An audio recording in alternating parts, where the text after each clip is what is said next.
Sim, senhora. Perfeito, Dri. Tá certinho. Vamos lá então, amores. Olha lá, a intrusa chegou.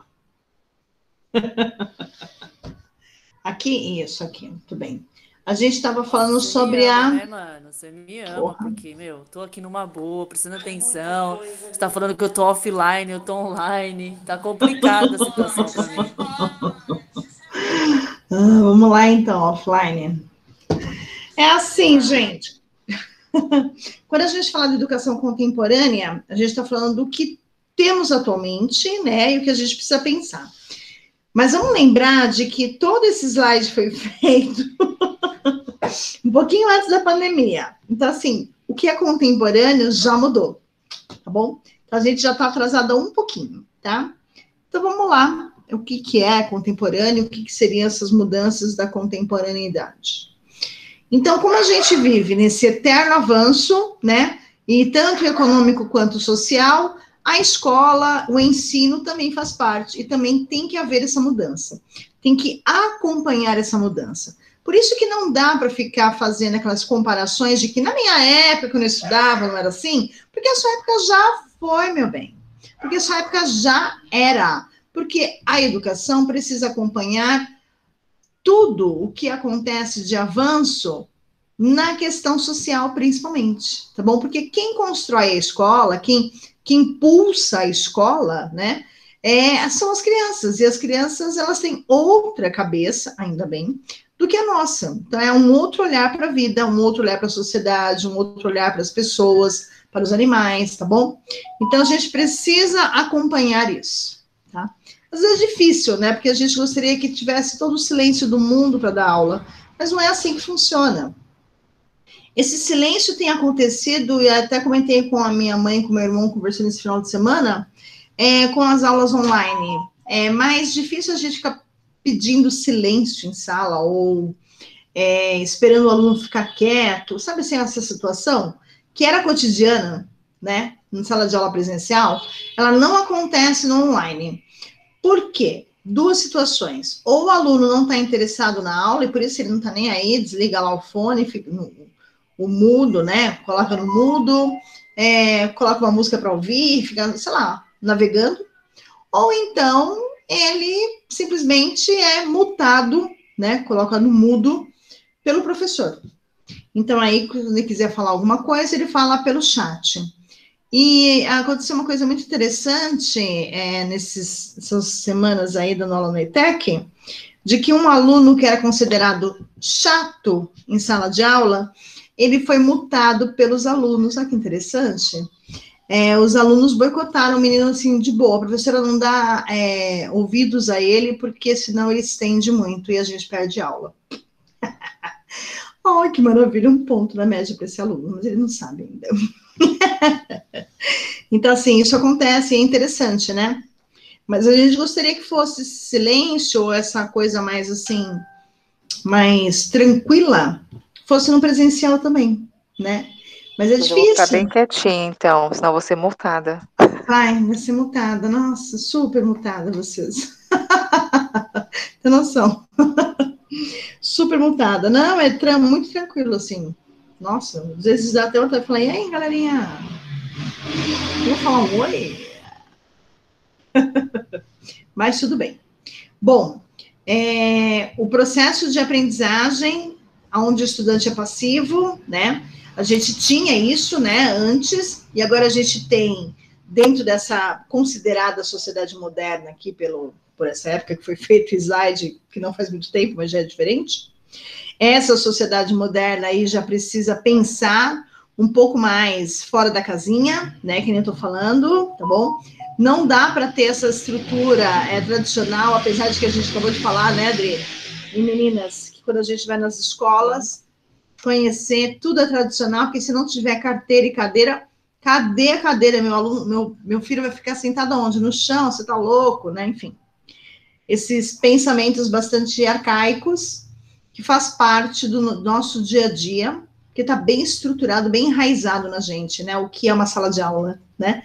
Se a gente parar para pensar o que é uma sala de aula, você já vê, né? O quadro, um tablado, de repente, as cadeiras, as carteiras, uma enfileiradas, uma atrás da outra, e pronto, né? Bem tradicional mesmo. E aí, então, vem alguns filósofos que propõem aí, na verdade, novas teorias para a educação, novos mecanismos para fortalecer o elo entre professores, familiares e estudantes, cada vez melhor esse elo, cada vez mais forte também. É importante? Sim, é importante. Não dá para ter mais aquele discurso de que, nossa, meu filho é muito diferente em casa. É por isso que a gente quer os pais mais próximos dos alunos, mais próximos da escola, para não ter esse tipo de discurso, porque parece que a gente está falando de pessoas diferentes, como se fosse uma criança bipolar. Em casa é uma coisa, na escola é outra, mas na verdade é reflexo dela dentro de sala de aula, e a gente sabe disso, através da psicologia escolar. Então, a gente precisa desses pais próximos das escolas para não ouvir esse discurso e não haver nenhuma surpresa negativa, né, enfim, ruim para esses pais e para esses alunos também, né? A gente tem aqui um pouquinho dessa modernidade toda, né? Olha o que a gente tem aqui, olha o que aconteceu aqui, 1950 para 70, tudo isso, que é a parte onde o Anísio, né, viveu, mas tem de 1900 até 1950, que é uma porrada de coisa também, e olha o que a gente tem de 50 até 2005, tá? Que já passaram mais de quase 20 anos aí, né? Quase. Vão pelos 18 anos, com certeza. E muita coisa, né? Engraçado, né, gente? Peraí, gente. Desculpa. Me precipitei. Aqui. Ó.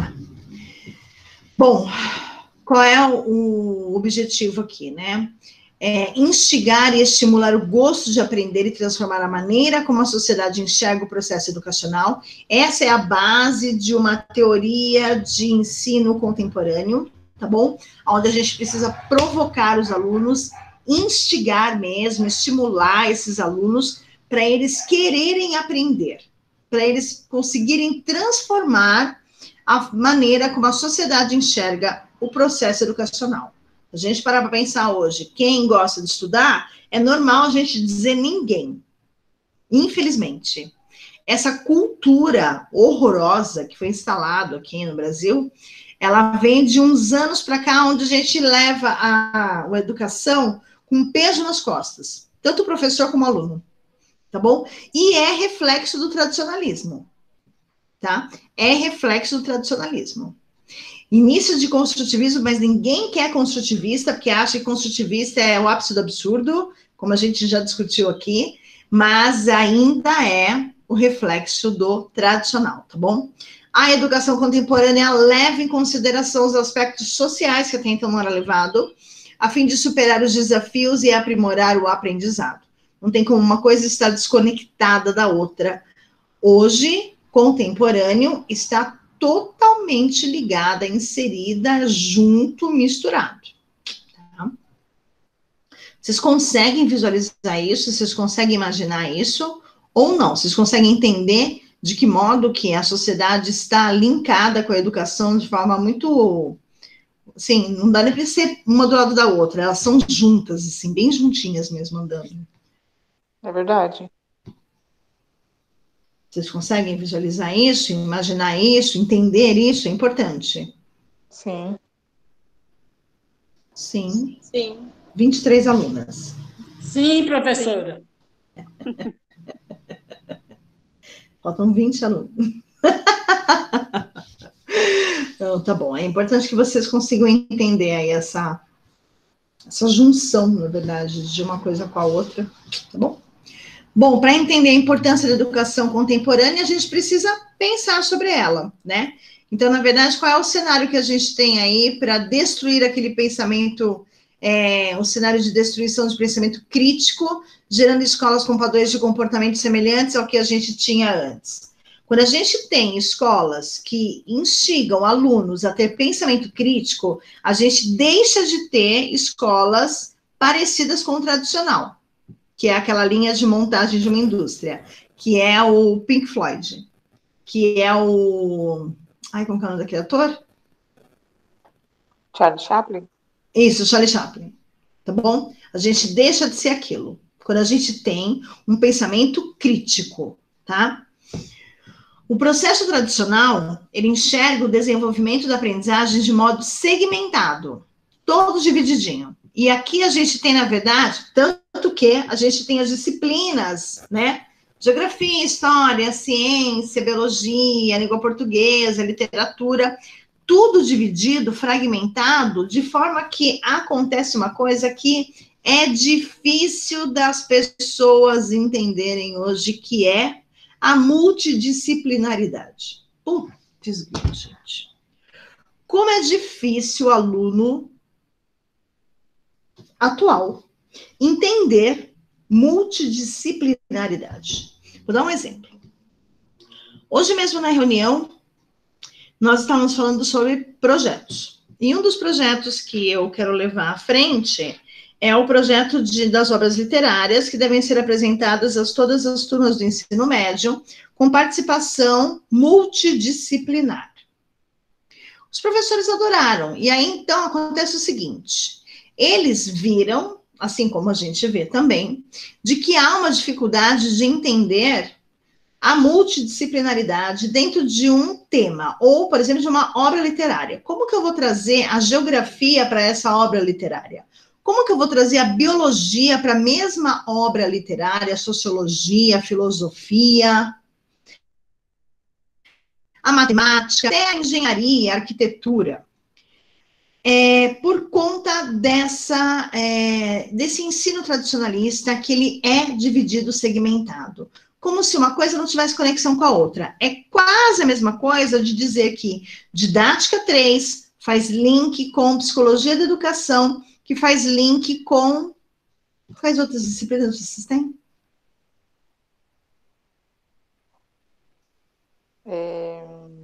Artes. Artes. Artes. Que Prática de ensino. Prática de ensino do quê? Ensino fundamental. Ensino fundamental. É como se uma fosse muito oposta à outra ou não tivesse conexão com a outra. Eu lembro de que, por alguns momentos, vocês disseram assim para mim: nossa, eu vi isso em tal disciplina. Nossa, tal professor falou sobre isso. Isso é a multidisciplinaridade. Onde eu consigo conectar uma disciplina com a outra, não fazendo com que ela seja, assim, coisas desconexas, incoerentes, opostas, tá? E quando a gente traz dentro de uma obra literária, eu vou dar um exemplo muito rápido, assim, para vocês, tá bom? Então, eu tenho, por exemplo, o Curtiço, da Luiz de Azevedo. Não sei se vocês conhecem a história, mas pelo nome vocês já sabem onde se passa. No Curtiço. O Curtiço é uma casa, para quem não conhece, Curtiço é uma casa onde a gente tem, em cada cômodo dessa casa, uma família morando. E a gente tem um banheiro, um único banheiro, para todas as famílias que moram nessa casa. Então, imagina, por exemplo, uma casa de 4 cômodos, em cada cômodo mora uma família com 5 pessoas. Quantas pessoas moram na mesma casa? 20. São 20 pessoas usando o mesmo banheiro. Ok? Dá para imaginar? Dá. Imagina 5 pessoas em cada cômodo, e cada cômodo é uma casa. Então, dentro de um cômodo, eu tenho banheiro, tenho um quarto e tenho uma sala, ou algo parecido, ou algo próximo, ou algo que deve ser, né? Então, imagina como que é, por exemplo, a relação íntima de um casal quando se tem nada para dividir a cama deles com os filhos, ok? É isso que eu estou falando. Então, assim, a gente consegue trazer, por exemplo, dentro do Curtiço, né, alguns problemas, por exemplo, de higiene. Quando a gente fala de higiene, a gente está falando de médico, de medicina, de enfermagem, está falando de biologia. Tá bom? A gente pode chamar aí o professor de biologia para poder falar sobre as endemias que aconteciam naquela época, tá? Onde a gente tinha, por exemplo, surto de dengue naquela época, já no Curtiço, tá bom? A gente pode falar sobre os problemas de zoonose, rato, barata, mosca, tudo isso é zoonose, e é biologia, certo? A gente pode falar que nesse cortiço moravam pessoas de outras regiões, de outros países. Um problema emigratório. Saneamento básico, ciências. Oi? Saneamento básico. Saneamento ciências. básico, isso, biologia, ciência, tá certinho, tá vendo? Quando a gente fala de que, por exemplo, as mulheres que estão ali, muitas delas são negras e elas foram escravizadas durante muitos anos, elas, na verdade, elas estão ali achando que elas foram alforriadas, mas, na verdade, elas se tornam escravas do próprio sistema que acontece na época, porque não existia nenhum apoio da política, do governo, para essas pessoas que foram alforriadas, né? Então, elas continuavam trabalhando na mesma casa que elas moraram a vida inteira, como empregada doméstica, né? E aí elas moravam agora só que num cortiço. Então, assim, a liberdade que elas têm é de aonde vou, eu tenho uma casa. Só isso, tá? E aí, então, a gente pode falar sobre sociologia dessa forma, tá? Assim como a gente pode falar, né, das correntes positivistas que aconteciam naquela época, que era sobre a ciência, que eles queriam explicar tudo através da ciência. Então, isso já faz parte de filosofia, né? A gente tem aí uma influência africana bastante grande, multicultural, e aí, então, a gente pode falar da história, né, falar de história. A gente pode falar também, por exemplo, da psicologia, trazendo a psicologia em pensar nessas mulheres negras alforriadas, ou será que são alforriadas, né? E elas são vistas, essas negras, principalmente, como objetos de desejo, mulher objeto, né? Porque a negra, ela tinha que ter nessa época daqui do cortiço, ela era vista como aquela negra sambista, né? Então ela tem aquele corpo escultural, né? Ela tem aquele suor que é próprio do corpo, e aí então você vai imaginando a cena daquela mulata, que é até esse nome que é dado no cortiço, mulata, de que ela é sexualizada e sensualizada. Ela é um objeto sensual e sexual, tá? E aí, então, a gente pode trazer a psicologia aqui no meio desse debate. Então, para os adolescentes, por exemplo... e a gente pode falar também sobre arquitetura. Se quiser, a gente fala sobre arquitetura. A gente pode trazer até a parte técnica aqui. E aí, então, a criança, o adolescente, ele não consegue fazer uma conexão, que nem a gente acabou de fazer aqui, de uma obra literária, o clássico da literatura brasileira, o Cortiço, de 1900 e alguma coisinha, com essas outras disciplinas, como se fosse uma coisa muito separada da outra, tá bom? E quando a gente consegue fazer esse link, a gente consegue sair da casinha fácil, sabe? A gente consegue associar essas coisas às coisas do dia a dia, por exemplo, né? O Cortiço foi narrado lá em 1900 e pouco, mas pense em quantos cortiços existem hoje. Aqui na frente da minha casa é um, por exemplo. É um cortiço.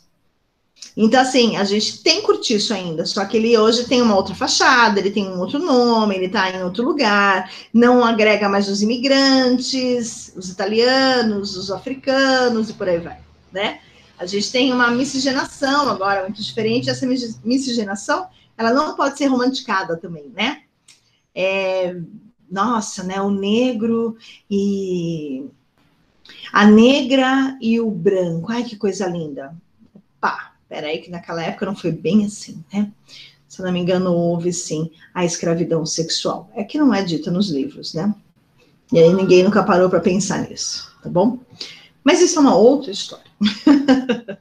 Tá bom? Então, a gente consegue fazer dessa forma a multidisciplinaridade.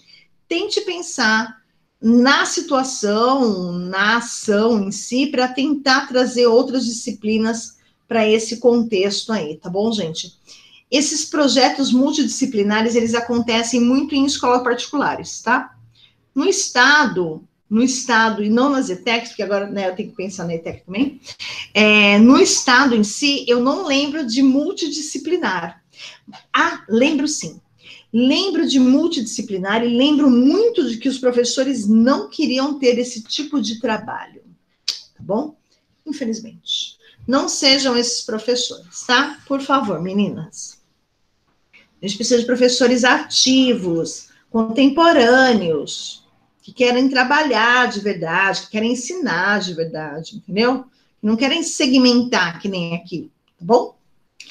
A educação e a cidadania, então a gente tem aí um sofrimento deles por conta dessa visão segmentada, dessa visão dividida aí, né? Essas estruturas físicas e curriculares acabam limitando o desenvolvimento do estudante, então perde-se a noção de conjunto, participação e de relacionamento. Como que eu vou relacionar uma coisa com a outra, né? Como que eu posso pensar nessa mulata que foi sexualizada, objeto de desejo aqui no Cortiço, com o carnaval? Com a mulher que mora perto de casa e que ela é negra e que ela é bonita e ela usa as roupas que ela quer usar. E por que eu faço alusão a essa negra mulata, mulata do Sargentelli, que vocês já devem ter ouvido falar, né? Porque ele é da nossa época aqui, porque a gente tem tudo 19, 20 anos, então tá tudo certo, né? Então a mulata do Sargentelli, que era aquelas, né?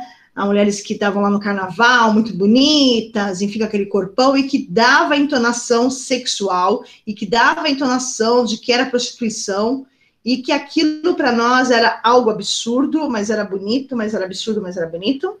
E quem é essa mulher hoje? Hoje, ela se veste daquele jeito que ela quer, ela se comporta daquele jeito que ela quer, mas o homem não pode falar com ela daquele jeito que falava. Tá bom? Isso é multidisciplinaridade? Isso não é multidisciplinaridade, porque eu não estou numa escola, mas que isso me ajudou muito, ajudou. Então, a multidisciplinaridade, ela nos ajuda a olhar as coisas com outros olhos, de uma forma única. Eu não faço uma forma dividida, uma coisa não está ligada à outra, tá? E aí, então, em 1990, começaram, então, uma reflexão sobre o aprender a conhecer dos estudantes, que aí, então, veio, até que, enfim, uma mudança aí na nossa educação, tá bom? Então, a gente pode dizer que hoje, né, a gente pode apostar num perfil mais questionador, reflexivo, sobre o que está sendo feito, para projetar o que se pode ser realizado. As questões são mais sociais e intimistas, né? Então, é muito interessante a autorreflexão também de muitos adolescentes. Alguém ia falar? Tá. Característica da educação contemporânea. Então, ela tem a missão de encarar os desafios da sociedade, conversando, descobrindo, desafiando e não dando respostas prontas, tá? Ela propõe a compreensão do sistema educacional como um todo. Então, quando a gente fala de um todo, a gente está falando da escola inteira, mais sociedade, mais política pública, tá? Isso é a educação contemporânea. A intenção dessa educação é possibilitar aos alunos um desenvolvimento orgânico e abrangente, onde engloba todos os atores sociais, escola, família, professores. Tá vendo aqui, ó? Tá? E aí, então, a gente tenta unir 3 esferas que são bem interessantes, né? Essas aí, escola, família e professor, na qual cada professor liga seu conteúdo a outras áreas de conhecimento, além da sua, e a gente tem aqui, então, a multidisciplinaridade novamente, né? Quando cada professor liga seu conteúdo a outras áreas de conhecimento, além da sua. O que é multidisciplinaridade? É quando cada professor liga seu conteúdo a outras áreas do conhecimento além da sua. Muito bem. A gente precisa ter para o estudante, aqui é um exemplo de multidisciplinaridade, tá? A gente tem aí para o estudante a parceria entre o colégio e a família, que é essencial, e que a gente já falou sobre isso, né? Para ser um discurso só, para a gente não vir com surpresas negativas, tá? A educação contemporânea propõe que o cotidiano escolar seja vivenciado por professores, estudantes e pela família novamente. E aí, quais são os pilares da educação contemporânea? A gente tem uma escola, outra vez aí a crítica à escola tradicional. Então, a gente tem superar os desafios e proporcionar aprendizagem empática e abrangente, né? E aí, então, vem os pilares, que são esses, né? E a gente tem a apresentação das meninas que já aconteceu. Certo? Tudo bem, gente? Tudo pronto. Só esses últimos slides aí que eu não tinha. Não. Não. Eu também Quais não. são os pilares da educação? Acho que eu não cobrei, será? Acho que esses 4, acho que é 4 a 5. Eu tenho até a página, Sabe o até que que pode fala ser? sobre a educação de hoje. Acho que vai até a página 21. Até a página 21, isso mesmo. Sabe o que pode acontecer? Porque essa parte aqui, vocês viram que ela é bastante repetitiva. Então, é bem provável que eu tenha tirado, tá bom? Então, esse vai até o 21, tá? Até a página 21. Beleza. Eu tiro para vocês também. Não cobro. Acho que eu não cobrei nenhuma dessas questões na prova mesmo. Desses últimos slides aqui, tá vendo? Bom, e aí, então, a gente fala de educação contemporânea, a gente fala de progressão continuada, porque uma coisa está ligada à outra. Porque quando a gente fala da progressão continuada, a gente pensa no objetivo dela, né? Por que serviu aqui, né, a progressão continuada? O objetivo é de assegurar a permanência com sucesso dos alunos na escola, ampliando possibilidades de avanço e respeito à aprendizagem individual, reduzindo a exclusão social e elitização. Todo mundo estuda a mesma coisa, independente se é particular, estado ou municipal, certo? Isso é o objetivo da progressão continuada. Eu não estou falando de prática, eu estou falando de teoria. Bom? O que eu preciso para implementar a progressão continuada, né? Então, ele deve garantir a avaliação do processo de ensino-aprendizagem. Vamos lembrar de que a recuperação, ela deve ser contínua e paralela, sempre. Tem os resultados periódicos parciais e, se necessário, no final de cada período letivo. Vamos lembrar de que o tempo todo eu estou avaliando esse aluno, porque ele é avaliado, ele tem que ter uma progressão continuada, né? E eu preciso olhar para esse aluno de forma diferente. Opa, acho que eu pulei um aqui, né? Não, já falei. O que mais que deve assegurar o regime de progressão continuada? A avaliação interna e externa, a avaliação de aprendizagem ao longo do processo, né? Então, eu tenho a avaliação contínua, cumulativa, eu tenho a apreciação do seu desempenho em todo o ciclo, como que esse aluno foi bem, foi mal, foi ruim, mais ou menos, tá? Atividade de reforço, de recuperação paralela, contínuas, tá bom? E aí, se necessário, no final do ciclo ou do nível, depende da escola, né, qual que ela utilizar, tá bom? Quais são os meios alternativos de adaptação? Posso usar meios alternativos de adaptação, de reforço, de reclassificação, avanço, reconhecimento, de aproveitamento, de aceleração do estudo, tá? E indicadores de desempenho. Eu preciso ter formas de indicar aí como esse aluno foi durante todo o ano letivo. Regime de progressão continuada deve prever mecanismos que assegurem frequência do aluno, contínua melhoria no ensino, forma de implantação e implementação da avaliação do projeto, dispositivo regimental adequado, nós já falamos sobre todos eles, articulação com as famílias no acompanhamento do aluno ao longo do processo todo, tá? Aí a gente tem pontos positivos para a implantação da progressão continuada. Equidade na prestação de serviço educacional, tá bom? Toda criança ela é capaz de aprender. Modalidades alternativas do processo de ensino-aprendizagem e da revisão sobre o percurso escolar, tá bom? A gente também tem um ponto positivo, que é a classe menos favorecida sempre foi a mais prejudicada com a repetência, e dessa forma, a gente não tem isso, tá? Qualquer um pode ser reprovado. Mais alguns pontinhos positivos para a progressão continuada. Ela é baseada na teoria socioconstrutivista, que acredita na construção do conhecimento pelo aluno. Então, essa construção ocorre de maneira individual e da relação que ele tem com a troca com o meio e com o outro sujeito. Então, é dele com ele mesmo, dele com o mundo e dele com o outro, tá? O regime prevê a construção do conhecimento pelo aluno de forma contínua e constante. A aprendizagem diferenciada dos alunos são desenvolvidas nos ciclos. E a progressão, o paradigma da educação passa a ser a cultura do sucesso escolar e não mais a cultura de repetência. Então, toda vez que você diz que você está estudando, então todo mundo vai dizer que você vai reprovar. Não, você não vai mais reprovar. E sim, você agora vai ter um sucesso escolar, porque você tem essa progressão continuada.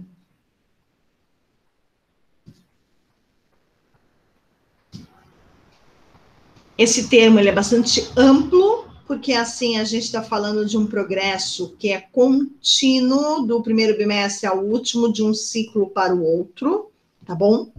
Então, por isso, a gente precisa ter avaliações, várias N inúmeras. Então, a gente fala da formação de ciclo, que o aluno não pode estacionar, que ele tem que progredir, certo? Que o aluno, no seu nível de conhecimento, ele vai ter uma formação dentro do seu conhecimento, dentro do seu ritmo de aprendizagem. Ninguém vai forçar esse aluno a ir mais para frente, enfim, tem que se adiantar, não vai haver isso. Tem o processo de promoção automática, então a reprovação, ela é substituída pela progressão automática, continuada, né? Então, se eu tenho uma promoção automática, eu tenho uma progressão continuada, uma coisa está ligada à outra, tá? Automaticamente, ele é promovido. E que os alunos são avaliados passo a passo, para que eles consigam, então, nota para poder fazer essa promoção automática, tá bom, gente? Eles são avaliados passo a passo, tem recuperação paralela, reforço de estudo, eles têm recuperação no final, no período de férias. Lembra que a gente falou de várias, inúmeras formas de avaliar esse aluno? Por quê? Olha lá, aí a gente vai falar aqui da avaliação um pouquinho mais, tá? Se eu estou falando sobre progressão continuada, de progresso que é contínuo, de que sempre ele vai progredir, certo? E que se caso ele não progredir, ele vai ter uma promoção automática, entendam? Então, vamos lá. Então, a gente tem aí essa avaliação para ter essa progressão continuada como um processo contínuo e vivo. Então, a gente tem aí a sentença de que o educando passa a auxiliar a ação do professor para melhorar a aprendizagem. Eu avalio esse aluno para me avaliar também e ele conseguir ter a consciência e a maturidade de que ele está errando em algum momento, então ele precisa ver através da prova, dessa avaliação, aonde ele está errando, tá? Então, esse instrumento de avaliação, ele deixa de ser um instrumento de disciplinar o aluno, não é porque você, como se fosse uma vingancinha, então vamos fazer, lembra disso? Vamos fazer então uma prova surpresa. Isso não vai existir mais, ainda bem, tá bom? Mas esse instrumento de disciplinamento, ele é um instrumento de emancipação do educando, então eu não uso mais a prova como uma vingança, e sim para mostrar de que você pode, de que você consegue, de que você vai conseguir ir para próximo ano, tá?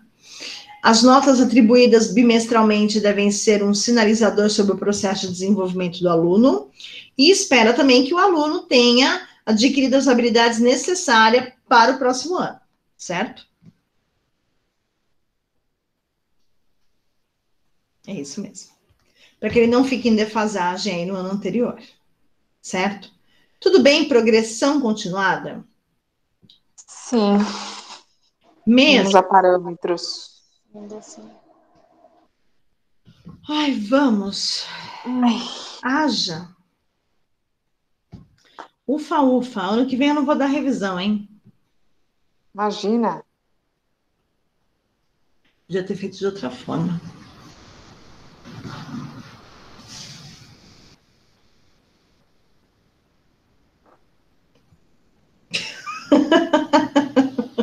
Eu já tô pensando nas aulas pro ano que vem pra vocês. Misericórdia, viu? Aí tá gravando, então de ficar quieto. Ano que vem vai ter aula da senhora também? Olha, eu Até o acho que final sim. até o final da faculdade.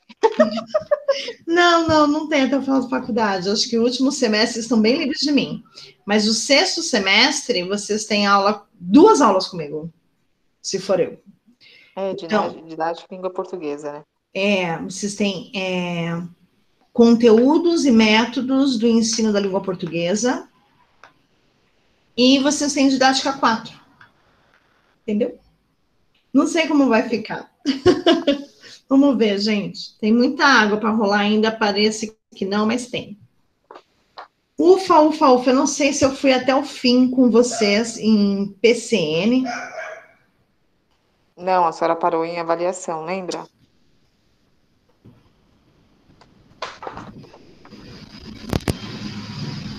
A senhora começou, como ia ter os trabalhos, a senhora começou só assim, falar meio por cima. A senhora A falou forma assim, de vou falar avaliação isso está no aqui, ó, no trabalho. 29.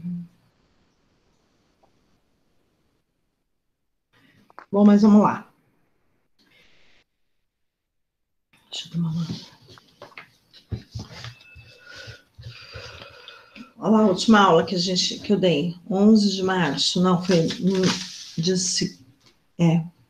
na semana seguinte e na outra, dia 24. 3 aulas eu vou dar em 20 minutos.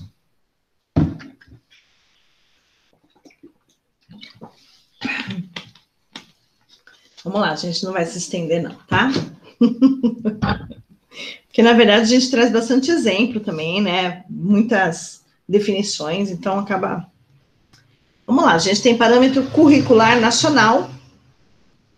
Parâmetro curricular nacional, a gente vai falar sobre disciplina, não é verdade? A gente vai falar sobre grade curricular, tá? Só que quando a gente fala de parâmetro, a gente tem uma noção de currículo, tá?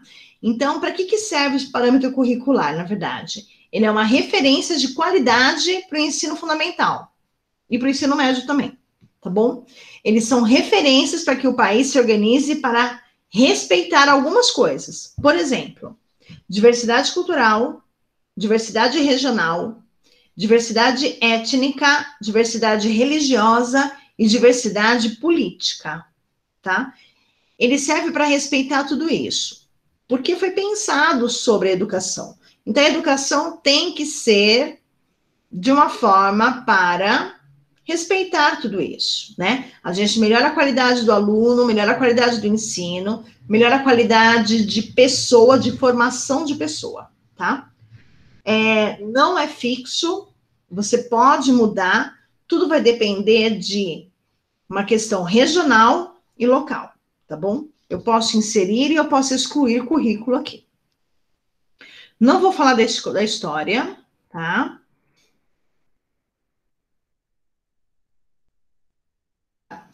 Função do PCN. Para que serve esse cara, meu Deus do céu, né? Para ser uma referência comum para a formação escolar no Brasil, em telefederal, certo? Ele indica o que deve ser garantido por todos, pensando em realidades diferentes.